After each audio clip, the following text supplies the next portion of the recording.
Thiruvananthapuram Venjaramoodu KSRTC bus ജീവനക്കാർ അർദ്ധരാത്രിയിൽ പെൺകുട്ടികളെ 3 കിലോമീറ്റർ ദൂരെ ഇറക്കി വിട്ടു എന്ന് പരാതി ഉയരുന്നു. പിന്നാലെ വിദ്യാർത്ഥികളും ജീവനക്കാരും തമ്മിൽ വലിയ തർക്കമുണ്ടായി. ടിക്കറ്റിന് അധിക തുക ഈടാക്കിയെന്നും വിദ്യാർത്ഥികൾ ആരോപിച്ചു. സംഭവത്തിൽ ഗതാഗത വകുപ്പ് വിജിലൻസ് അന്വേഷണത്തിന് ഉത്തരവിട്ടിട്ടുണ്ട്. ഞങ്ങൾ തിരുവനന്തപുരത്ത് നിന്ന് വെഞ്ഞാറമൂടേക്ക് യാത്ര ചെയ്യാനായിട്ടാണ് ബസ്സിൽ പോയത്. അപ്പോൾ ബസ് കുറച്ച് ദൂരം പോയി കഴിഞ്ഞപ്പോഴത്തേക്കും ടിക്കറ്റ് എടുക്കാനുള്ള സമയമായി. ടിക്കറ്റ് ഞങ്ങൾ പറഞ്ഞപ്പോഴത്തേനും പറഞ്ഞു, ഇല്ല, വെഞ്ഞാറമൂട് വഴിയല്ല പോകുന്നത്, നാഗർകുഴി വഴിയാണ് പോകുന്നത്. ഒന്നെങ്കിൽ നാഗർകുഴി ഇറങ്ങണം, ഇല്ലെങ്കിൽ അമ്പലമുക്ക് ഇറങ്ങണം എന്ന രീതിക്കാണ് സംസാരിച്ചത്. വെഞ്ഞാറമൂട് പോയിന്റ് ഇല്ല എന്ന് ഞങ്ങളോട് പറഞ്ഞു. അപ്പോഴത്തേക്കും ഞങ്ങൾ ചോദിച്ചു, നേരത്തെയും ബസ്സിൽ പോയിട്ടുണ്ടല്ലോ, നേരത്തെ ഇന്നലെയൊക്കെ പോയപ്പോഴും വെഞ്ഞാറമൂട് സ്റ്റോപ്പ് ഉണ്ടായിരുന്നല്ലോ, എന്താ വെഞ്ഞാറമൂട് പോകാത്ത പറഞ്ഞപ്പോൾ സൂപ്പർ ഫാസ്റ്റ് ആണ്, അതുകൊണ്ട് വെഞ്ഞാറമൂട് പോകത്തില്ല എന്ന് പറഞ്ഞു. എന്നിട്ട് പിന്നെ കിളിമാനൂര് ടിക്കറ്റ് ആണ് ഞങ്ങൾക്ക് തന്നത്, നാഗർകുഴി അല്ലെങ്കിൽ അമ്പലമുക്ക് ഇറക്കാൻ വേണ്ടിയിട്ട്. പിന്നെ വെഞ്ഞാറമൂട് എത്തിക്കഴിഞ്ഞിട്ടും അവർ തിരിച്ച് അമ്പലമുക്ക് വഴി തന്നെ പോവാൻ നിന്നപ്പോൾ ഞങ്ങളുടെ പാരന്റ്സ് ഉണ്ടായിരുന്നു. മറ്റേ വഴി പോയിക്കൂടെ എന്ന് ചോദിച്ചപ്പോഴത്തേക്കും ഈ കണ്ടക്ടറും ഡ്രൈവറും കൂടി കുറച്ച് ബഹളൊക്കെ ആയി. അവിടെ കുറച്ച് ഇഷ്യൂ ഒക്കെ ക്രിയേറ്റ് ആയി. എന്നിട്ട് അവർ തിരിച്ച് അമ്പലമുക്ക് വഴി തന്നെയാണ് പോയത്. KSRTC ഒന്ന് രക്ഷപ്പെടുത്താൻ KSRTC മാനേജ്മെന്റ് വല്ലാതെ ശ്രമിക്കുന്ന ഒരു കാലത്താണ് ഇത്തരം സംഭവങ്ങൾ ഉണ്ടാകുന്നത്. രാത്രിയിൽ എവിടെയെങ്കിലും സ്റ്റോപ്പില്ലാത്തൊരു സ്ഥലത്ത് യാത്രക്കാർക്ക്, പ്രത്യേകിച്ച് പെൺകുട്ടികൾക്കൊക്കെ ഇറങ്ങണമെങ്കിൽ അവിടെ നിർത്തി കൊടുക്കണമെന്നൊരു നിലവിലുള്ളൊരു ഉത്തരവുണ്ടോ എന്ന് എനിക്കറിയില്ല. എന്തായാലും ഇങ്ങനെയുള്ള ആളുകൾക്കെതിരെ കർക്കശമായ നടപടിയെടുക്കണം എന്നാണ് ആമുഖമായി നമുക്ക് പറയാനുള്ളത്.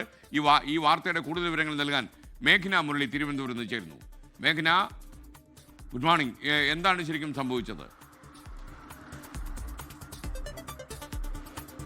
Good morning. അതിൽ വെഞ്ഞാറമൂട് മേൽപ്പാലം ജംഗ്ഷന്റെ പണി നടക്കുന്നുണ്ട്. അതുമായി ബന്ധപ്പെട്ട് ഗതാഗത ക്രമീകരണങ്ങളുണ്ട്. അതുപോലെ തന്നെ മറ്റൊരു കാര്യം എന്ന് പറയുന്നത്, ഈ വെഞ്ഞാറമൂടേക്ക് KSRTC ബസ്സുകൾ പോകുന്നില്ല എന്നുള്ള പരാതിയും നിരന്തരമായി ഉണ്ട്. അതിന്റെ തുടർച്ചയായാണ് തിരുവനന്തപുരം നഗരത്തിലെ കോളേജുകളിൽ പഠിക്കുന്ന 2 വിദ്യാർത്ഥിനികൾ പരാതിയുമായി എത്തുന്നത്. അതിൽ പ്രധാനമായും അവർ പറയുന്ന കാര്യം എന്ന് പറയുന്നത്, അർദ്ധരാത്രി 12 മണിക്ക് ശേഷമാണ് തിരുവനന്തപുരത്ത് നിന്ന് വെഞ്ഞാറമൂടേക്ക് ഈ ബസ് കയറുന്നത്. ആ സമയത്ത് വെഞ്ഞാറമൂട് ഇറക്കില്ല എന്നുള്ള കാര്യം കണ്ടക്ടർ അറിയിച്ചു എന്നുള്ളതാണ്. ശേഷം നാഗർകുഴി, അതായത് ഈ വെഞ്ഞാറമൂട് സ്റ്റോപ്പിൽ നിന്ന് 3 കിലോമീറ്റർ ഇപ്പുറത്തുള്ള നാഗർകുഴിയിൽ ഇറക്കി എന്നുള്ള കാര്യം കൂടിയാണ് വിദ്യാർത്ഥികൾ പരാതിയായി പറയുന്നത്.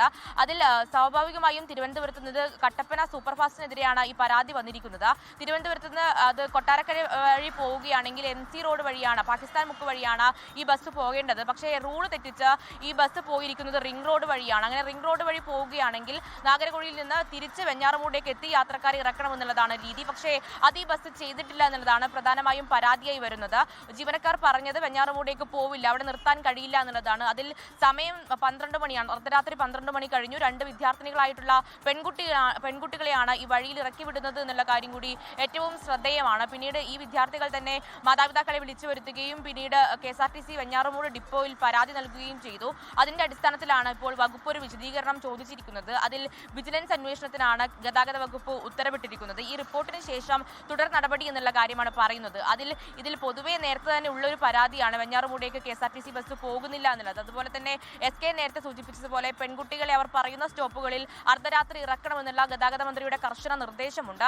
ഇതൊക്കെ മറികടന്നാണ് ഈ ഒരു സംഭവം ഉണ്ടായിരിക്കുന്നത്. 3 കിലോമീറ്റർ ഇപ്പുറത്താണ് ഈ വിദ്യാർത്ഥികളെ ഇറക്കി വിടുന്നത്, അപ്പുറത്തേക്ക് പോകില്ല എന്നുള്ളതാണ് പറയുന്നത്. അത് സാധാഗതിയിൽ MC റോഡ് വഴി പോവുകയാണെങ്കിൽ പാകിസ്ഥാൻ മുക്കാണ് ഈ വിദ്യാർത്ഥികൾ ഇറങ്ങുക. അത് മീറ്ററുകൾ ഇപ്പുറത്താണ് വെഞ്ഞാറമൂട് സ്റ്റോപ്പ് വരുന്നത്. പക്ഷേ ഈ ബസ് ഇപ്പോൾ പോയിരിക്കുന്നത് റിംഗ് റോഡ് വഴിയാണ്. ഈ റിംഗ് റോഡ് വഴി പോവുകയാണെങ്കിൽ വെഞ്ഞാറമൂട് നിന്ന് 3 കിലോമീറ്റർ ഇപ്പുറത്താണ് നാഗർകുഴി, അവിടെയാണ് ഈ വിദ്യാർത്ഥികളെ ഇറക്കി വിട്ടത് എന്നുള്ളതാണ്. കൂടാതെ കിളിമാനൂരേക്കാണ് ടിക്കറ്റ് വാങ്ങിയത്, അധിക തുക ഈടാക്കിയിട്ടാണ് ഈ ടിക്കറ്റ് വാങ്ങിയത് അടക്കമുള്ള കാര്യങ്ങളും ഈ വിദ്യാർത്ഥികൾ പരാതിയായി പറയുന്നുണ്ട്. എന്തായാലും ഒരു അന്വേഷണം നടക്കും.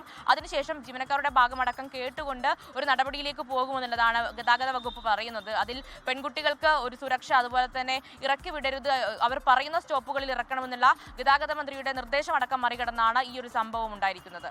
SK മുരളിയാണ് വിവരങ്ങൾ നൽകിയത്. ഈ 2-3 കിലോമീറ്റർ KSRTC ബസ് നട്ടപാതിരയ്ക്ക് സഞ്ചരിച്ചാലും KSRTC മുതലക്കൂപ്പ് കൂത്താനൊന്നും കാരണമാകും എന്ന് ഞാൻ കരുതുന്നില്ല. എന്ന് മാത്രമല്ല, അതാണ് അവർക്ക് ചെയ്തു കൊടുക്കാൻ പറ്റുന്ന വലിയ സഹായം. അങ്ങനെയുണ്ടെങ്കിൽ ഈ ജീവനക്കാർക്ക് താമ്രപത്രവും മന്ത്രി കൊടുത്തേനെ. അപ്പോൾ നമ്മുടെ ആളുകളെ ബുദ്ധിമുട്ടിക്കാതെ എങ്ങനെ സർവീസ് നടത്താമെന്ന് ആളുകൾ ഭൂരിപക്ഷവും KSRTCയിൽ ശ്രമം നടത്തുന്ന സമയത്താണ് ഇങ്ങനെ ചില ഒറ്റപ്പെട്ട സംഭവങ്ങൾ ഉണ്ടായി അതിൻ്റെ ശോഭ കെടുത്തിക്കളയുന്നത്. കാരണം നമ്മുടെ സഹോദരിമാരോ നമ്മുടെ മക്കളോ ആണ് ഇങ്ങനെ യാത്ര ചെയ്ത് വഴിയിൽ ഇറങ്ങേണ്ടി വരുന്നു രാത്രി 12 മണിക്കെങ്കിൽ നമ്മളിത് ചെയ്യുമോ എന്ന് മാത്രം ചോദിച്ചാൽ മതി. ഇതിലെ ഒരാളിൻ്റെ ജോലി പോകുമെന്ന് വന്നാൽ പോലും അയാളത് ചെയ്യണമെന്ന സ്വഭാവക്കാരനാണ് ഞാൻ. ഈ സർക്കാർ ജീവനക്കാർ എങ്ങനെയെങ്കിലും സർവീസ് നടത്തി വണ്ടി കൂട്ടിക്കയറ്റി വീട്ടിൽ കിടന്ന് ഉറങ്ങുക എന്ന് പറയുന്ന ഒരു സംഭവത്തിലേക്ക് ഇനി പോയാൽ നിങ്ങളുടെ വണ്ടിയിലേക്ക് കയറാൻ ആളെ കിട്ടില്ല എന്നുകൂടി നിങ്ങൾ തിരിച്ചറിയുക. കാര്യം ഇവരുടെ കിട്ടുന്ന ചില്ലറ പൈസകൾ കൂട്ടിവെച്ചാണല്ലോ KSRTC നിങ്ങൾക്ക് ഒക്കെ ശമ്പളം തരുന്നത് എന്ന കാര്യം മറന്നുകൂടാ. ലോകത്തെവിടെയായാലും ഏത് സമയത്തും 24 വാർത്തകളും ഓഗ്മെന്റഡ് റിയാലിറ്റി പാക്കേജുകളും എക്സ്പ്ലെയിനറുകളും വിശദമായി കാണാൻ ഞങ്ങളുടെ യൂട്യൂബ് ചാനൽ നിങ്ങൾക്ക് സബ്സ്ക്രൈബ് ചെയ്യാം.